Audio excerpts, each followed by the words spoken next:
How are you guys? Welcome back to Wargaming China. You know what this channel is about. It's my free channel. I platform my understandings of the War of Resistance against Japanese aggression in China from 1931 to 1945. Now, I've been slow on production lately, but the weather's got cooler here in Australia, so we'll be back in the Wargame shed soon, probably next week, to start some battle reports. In the meantime, I wanted to show you what I've been working on. This is the latest addition to my Chinese forces, and the figures are from 1/72nd scale miniatures. Now, these are the first figures that I've actually ever bought. Oh, sorry. These are the first figures I ever bought that were 3D printed. So these are 3D printed figures. Now,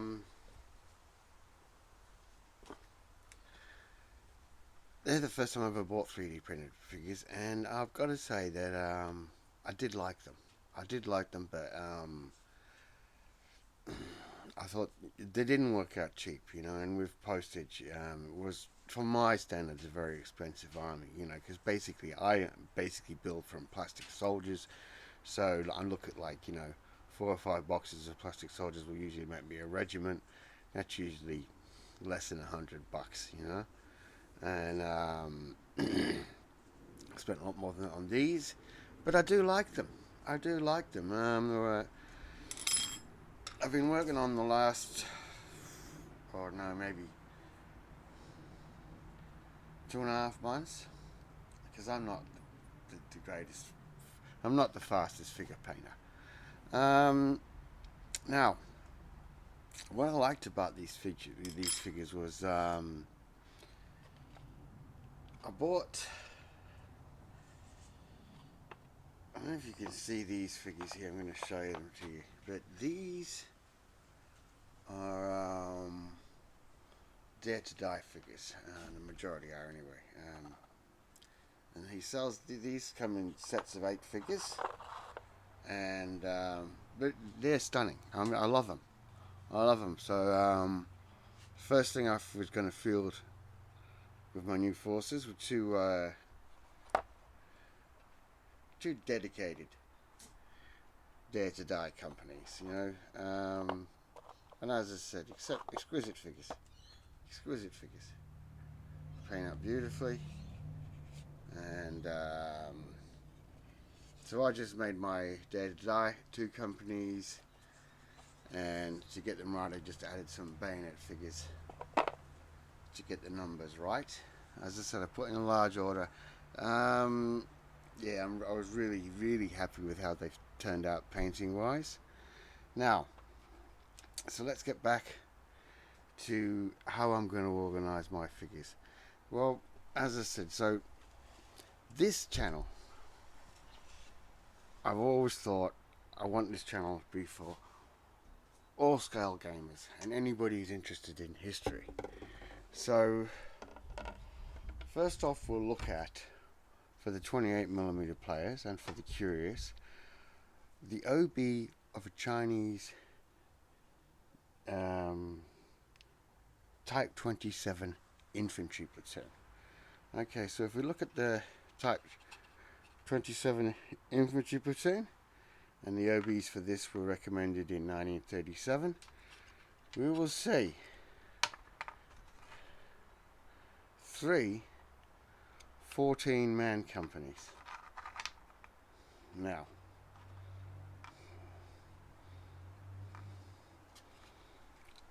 one of the rifle companies of 14 men, rifle sections of 14 men. So a platoon is 3 14-man sections. Hopefully you can get to see the figures a bit better. And as I said, the first section, only rifles. The second section, a LMG,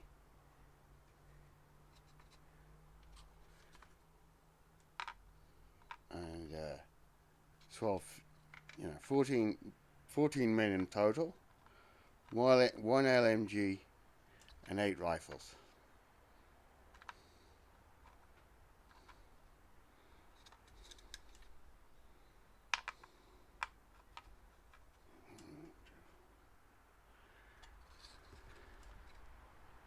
It takes time always does setting up toy soldiers, but if you don't like toy soldiers, you're in the wrong channel.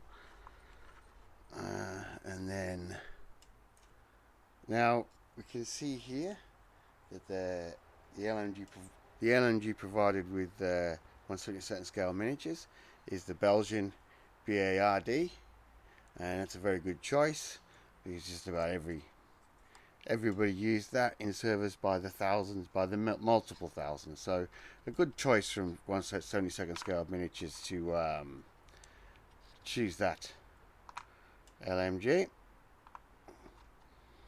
And I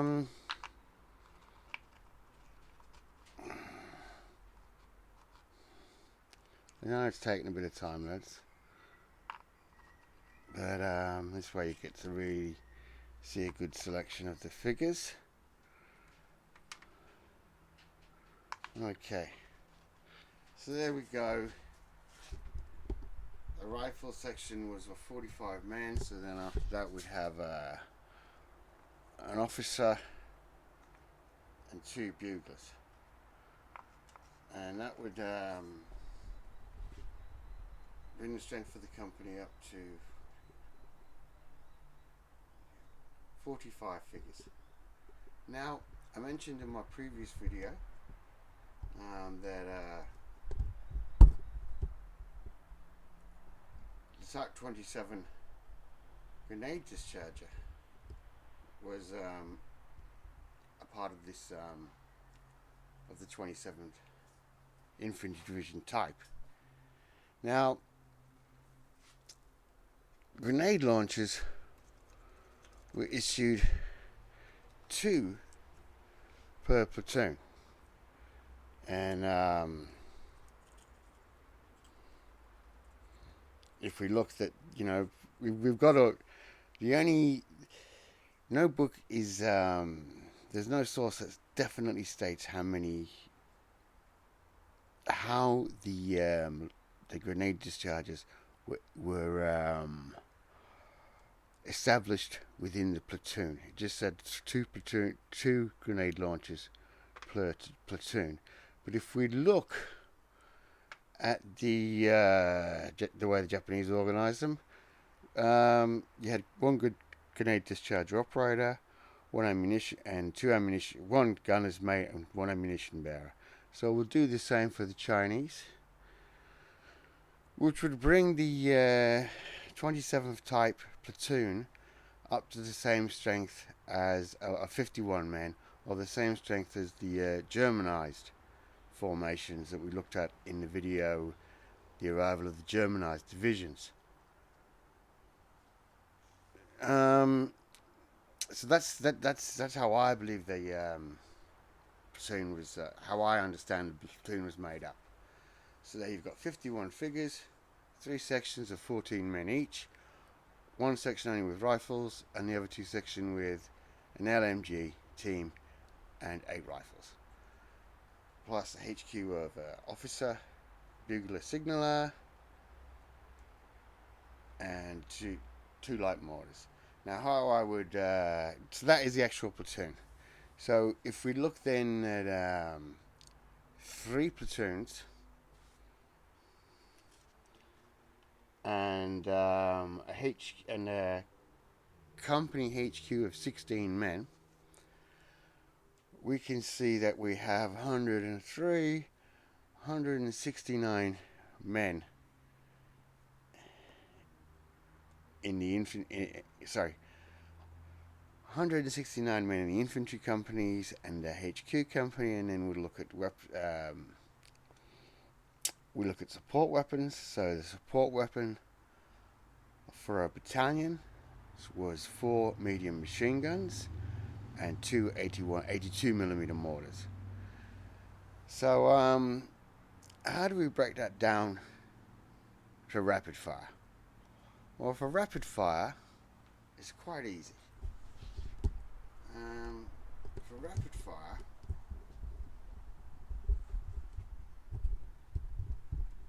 what we need to do is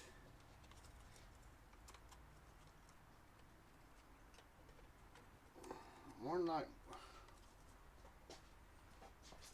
light mortar, one LMG, and 7 figures. So for the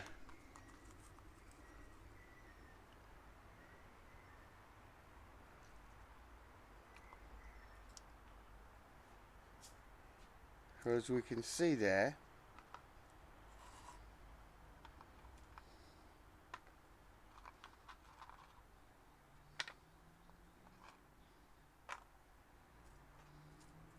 $109.69 figures for the company equates to 11 figures for rapid fire. So therefore it's light mortar, LMG, and 7 figures. 11 figures per company. Now that would be, as I said, the type, the 27th type 27th Infantry Division. So a battalion, therefore we could look at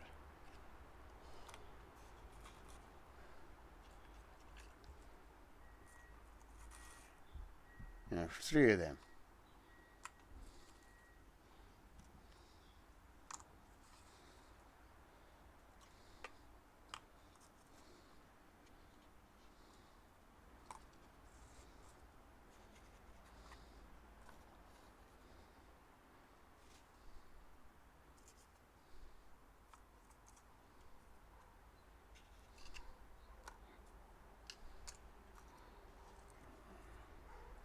There we would have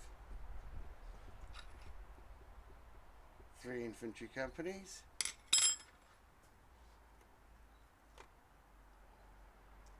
a medium machine gun, and a HQ of a CO, a bugler, and 2 other figures, and there you have a rapid fire battalion of Chinese infantry in the 1937 Type 27 organization. Okay, so for a regiment, you times that by 3, and in the regiment there's the regimental HQ. Let me sum this over now. I hope you're having a good look at the figures. I'll show you some close-ups as we go. So for the regimental HQ, I usually put 2 men, 4 or 5 figures for the regimental HQ.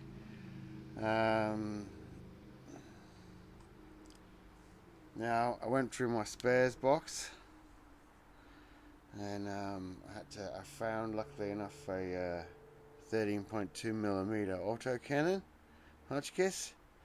So I equipped the Chinese with that, and a 37mm Type 11 infantry gun, or Type 14 infantry gun, depending on my mood on the day. The machine gun now.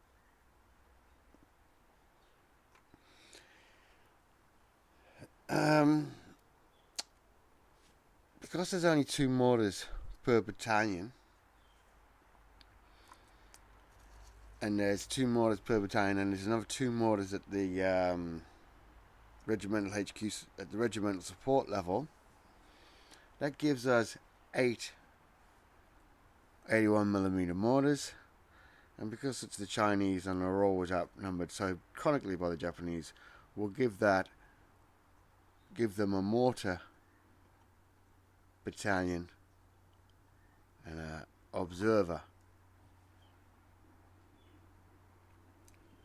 So you can see there's really not much support you get with your Chinese figures. You know, I could add a pack 36, which may have been 4 at the divisional level, or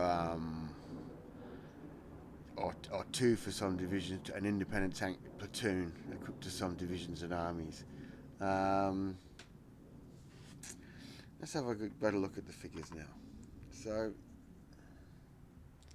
as I said, I like the figures. They are a bit chunky. They are a bit chunky, and look, I am not going to slag off anybody making anything for China, because, as an example of which, if we look at, say, if I'd built this army as a German army for the Blitzkrieg 1940, and I'd done a schmick job and tried to get everything right, somebody would say, or I would find out, oh, they didn't have Y-straps.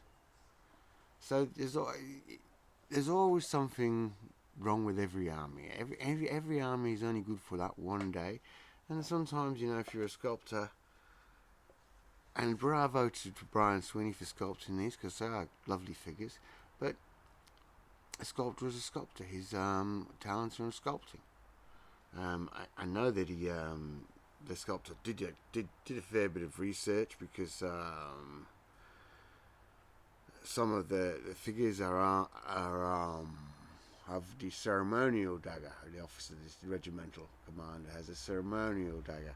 So, you know, he did his fair bit of research. I do like his choice of straw hats, which represents, you know, the southern forces of China. I did like that. As I said, I enjoyed his choice of the LMG. I thought the mortar teams, like mortar teams, were great. I'll show you the other ones.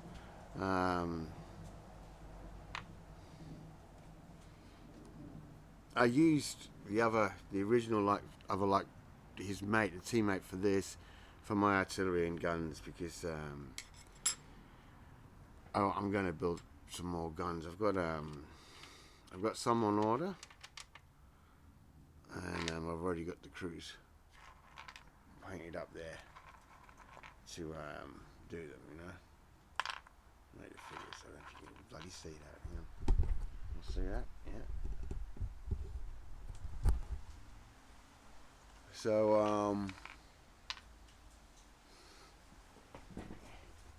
there are some really nice, you know, the crew figures are very nice. They are chunky though. If you look at them, they don't exactly match up with plastic figures. However, they are nice. And I bought 3 machine gun crews, but I didn't end up using them because I just actually didn't like the poses. I think they were just a bit too chunky for my taste. So I used Hat Austrian World War I support weapon figures to make my machine guns. I used the machine guns that I got from Scale Miniatures. I just didn't use the crews. I used the, as I said, the Hat Austrian support weapons infantry for that. And I was glad I did. You can see there's a bit of difference. As I said, these figures are, you know, they could have been interpreted very well as chunky, but I liked them. I thought they had some great poses.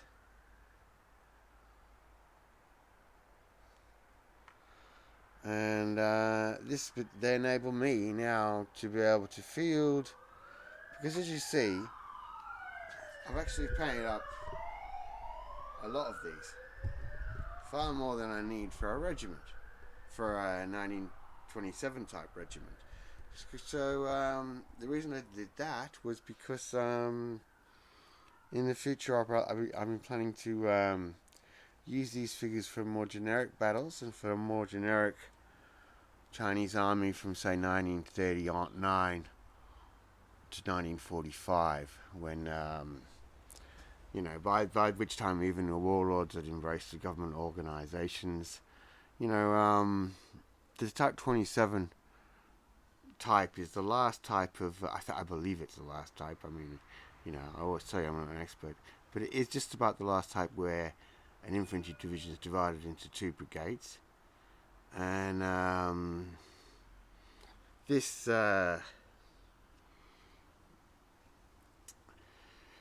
because the Chinese lacked, I mean, the regular Chinese army lacked the communications equipment to have a divisional HQ and 2 brigade HQs. It just lacked the communications. It lacked, even if it had the communications equipment, it would have lacked the people to man them. It lacked the skilled officers to train and design such units. So even the warlords, by the end of 39, even the warlords accepted that they had to reorganize their old 2 brigade divisions into triangularized 3 regiment divisions. And as I said, it was mainly because of communications equipment and the inability of the chain of command to cope with another set of communications to go through. There was just such a lack of equipment that it was a waste. It just wasn't possible for the two infantry brigade HQs to coordinate communications. So it was just better to go for a divisional commander reporting down to the regiment, which worked out better. Even the warlords saw the sense in that. And as I said, by 1939, I've said previously, the end of 39, we see that, you know, the warlord, the distinctiveness of the warlord forces has almost disappeared. So these will be generic, and I'll be adding equipment to this army so that, you know, I can reform it and use it for Y Force or any of the look. I've been using my hang on. The first army I painted for Chinese, I think it was the British World War One Airfix Army, World War One Airfix Infantry, and I painted that to be a generic army that I could use up until the Burma campaign, from 31 to the Burma campaign, Northeastern Army, etc., etc. And I was happy enough with that. But then I've realised now that I needed, as I go forward with my wargaming ambitions and goals, that I need to have a more generic Chinese army for late war. So you'll be seeing me add weapons to this army as we go, like US 75mm pack howitzers and Bofors mountain guns, but also some very extremely rare weapons that I plan to add to this army that I'm not going to mention right now, but this channel is going to reveal some very, very, very interesting infantry support weapons with the advent of this army being on the table. Many of those weapons I'm still trying to find out about, and as you know, on this channel I never say I'm an expert, but I'm always trying to read more, so I'm certainly trying to study more about these weapons that I want to bring you, especially, as I said, the infantry support weapons that I'll be issuing to this army. Okay, I hope you enjoyed that. I hope you get a good chance to look at the figures, and I'm going to show you more of the figures again. You know, very well done, Brian Swain. Well done, 1/72 scale miniatures, and I